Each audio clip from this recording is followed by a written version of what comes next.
as far as filter changes, gaskets, we were already on top of all of that. We made very few changes to what we needed to do, which really was maybe some frequency on a few air handlers. Otherwise, we were already doing what was recommended by the CDC and ASHRAE. Finding out about the award was extremely exciting, and that's something that Ernie brought to us and told us that, hey, this is out here, this is a possibility, and so we were very eager to jump on it. Hi, it's Tony Veroven, and we're talking air filtration. On this episode, we are going to congratulate and talk with one of our Clean Air Award winners.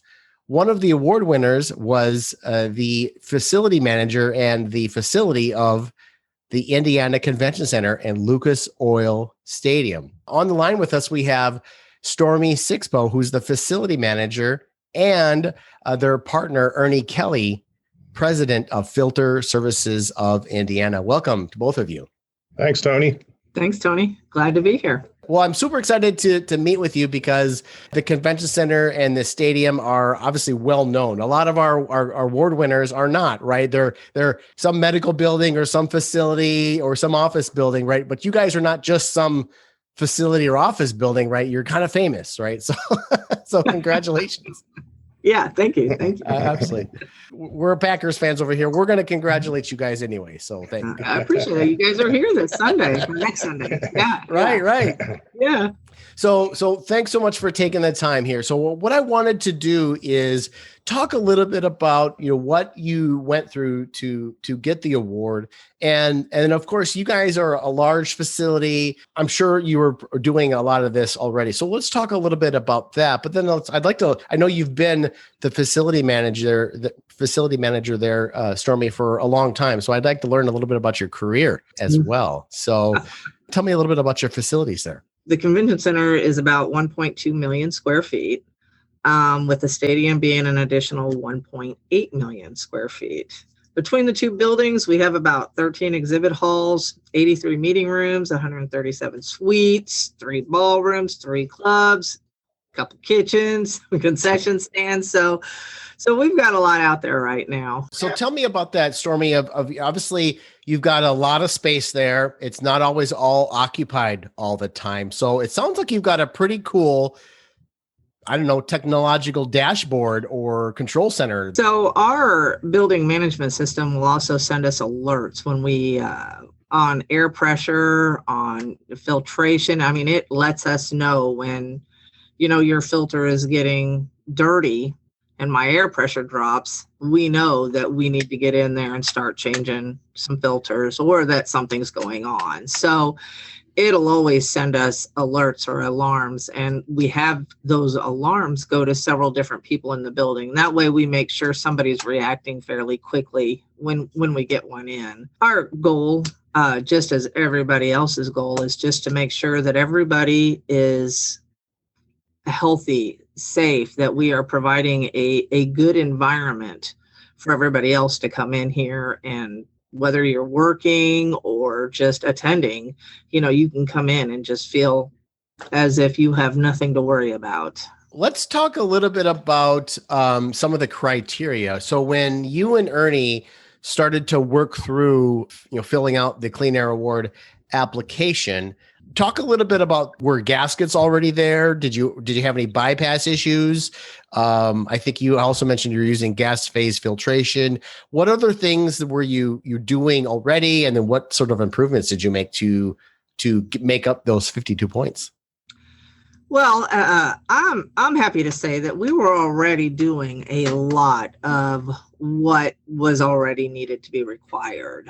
I know as far as filter changes, gaskets, we were already on top of all of that. We made very few changes to what we needed to do, which really was kind of just maybe some frequency on a few air handlers. Otherwise, we were already doing what was recommended by the CDC and ASHRAE. But I tell you, for me, finding out about the award was extremely exciting. And that's something that Ernie brought to us and told us that, hey, this is out here, this is a possibility.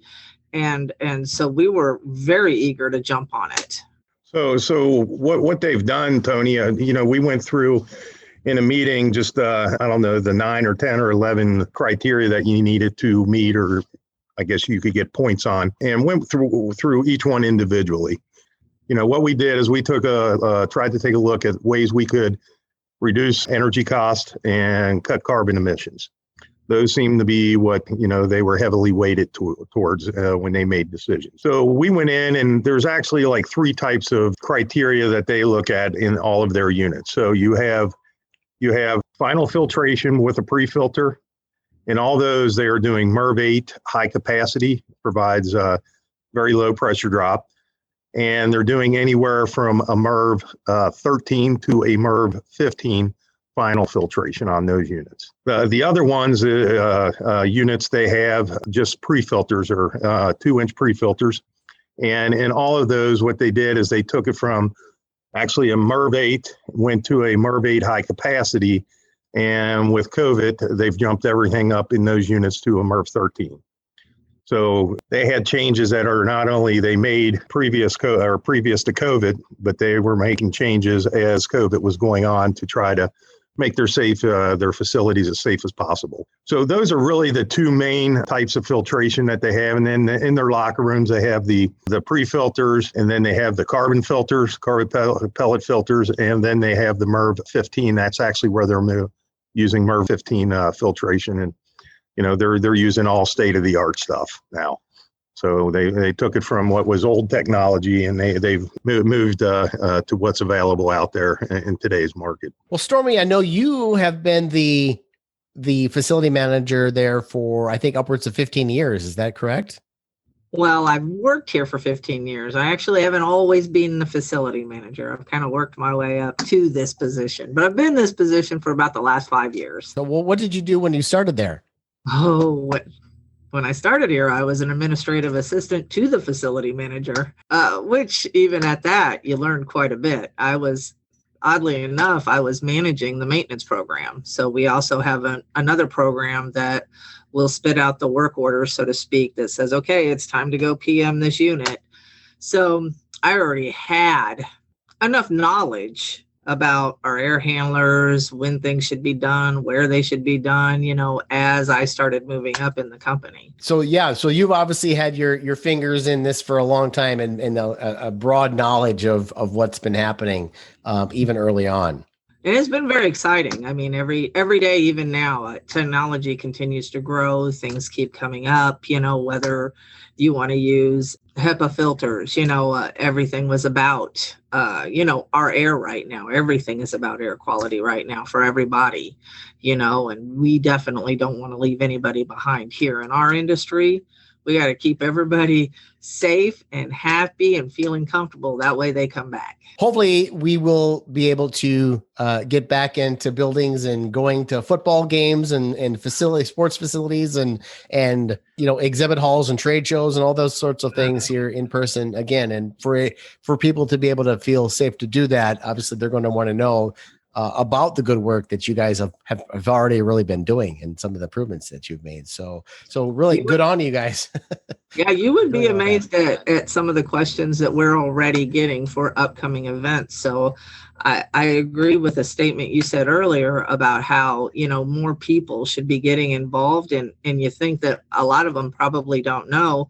And I would agree with that, because we have more and more shows that want to know what we're doing with our air. How are we filtering our air? What directions are we going in, so that they're comfortable and they can make their exhibitors comfortable with coming in and hosting events. IAQ, indoor air quality, is literally invisible, right? It's hard to know unless you've got that dashboard or that control system to know what's going on in your facility.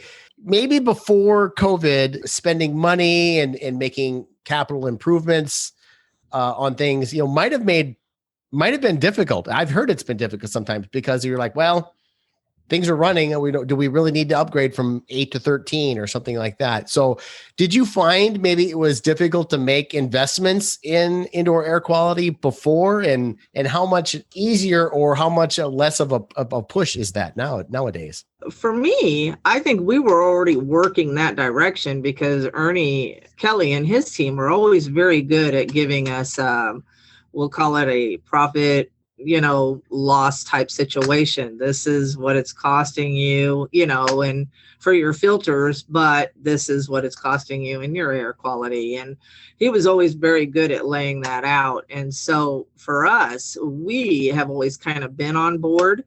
Now, we might baby step it a little bit because we got a whole lot of units between the two buildings, but we were always on board, and our leadership here is always very willing to support us in those decisions. And even though we're spending some taxpayers' money, so we got to be smart about it, but he's always been very good at helping us figure out, which way should we be going and why do we want to go that way?